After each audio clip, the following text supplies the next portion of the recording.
Warframe is one of the best free-to-play games out there, and in my opinion at least, it ranks amongst the best games full stop. This weekend just gone then was Tennocon, the game's yearly convention, and once again Digital Extremes excelled and put some amazing content on display.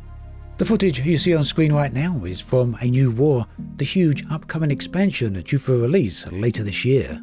It continues a multi-year story and hopefully will bring to conclusion a few story threads as well. And just look at that guy, a bit on the freaky side. I think I'd still be afraid even if he said don't be afraid. So that was a sentient, one of the prime enemies of the Origin system. The Origin system, of course, is what Warframe refers to as the Soul system. One thing I've always liked about Warframe is its amazing story.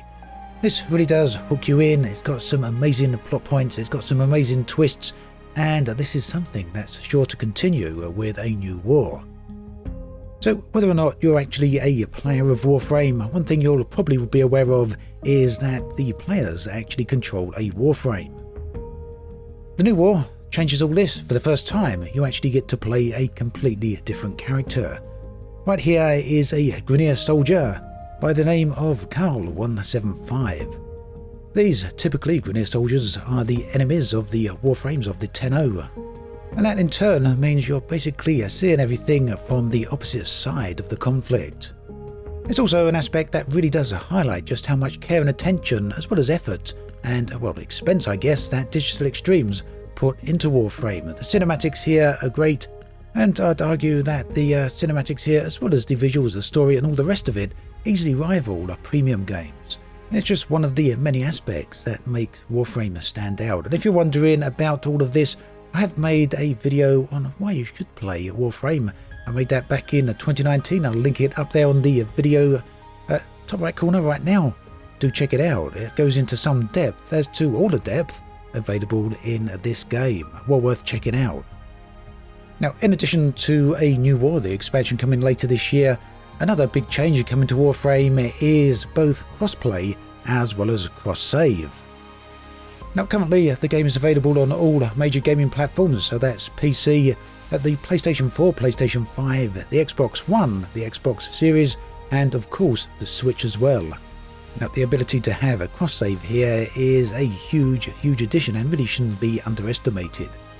Personally, I've got hundreds upon hundreds of hours in Warframe, and well, that's all on PC, and sometimes I wish I could play the game elsewhere. And whilst I do have a Switch, and I have started a fresh save on there, I do have all my Warframes, all my weapon upgrades, and all the rest of it on PC, so I kind of miss those when I jump over to the Switch. So a cross-save here is going to be most welcome indeed.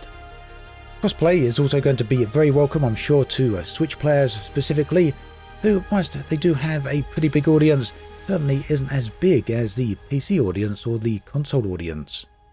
We know the audience for Warframe is very large. On Steam alone, the number of peak players monthly ranges between 70 and 80,000. And keep in mind that Warframe is also available on other areas on the PC, which includes the Epic Store as well as many other places. Add into that the PlayStation players, the Xbox players and the Switch players, and you have a significant audience here. So joining those all together, bringing them all together, is going to be pretty interesting indeed. For a quick moment then, let's just briefly return to the footage on the screen. We saw we're playing there the Grineer soldier.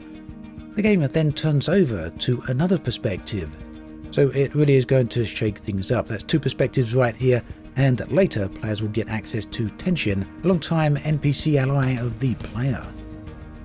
Now, A New War, as well as the cross-save and cross-play, currently has no release date, but it's basically expected to release in 2021 at some point, and we're well over halfway through 2021 at this point anyway, so not too far away until this is going to be in players' hands.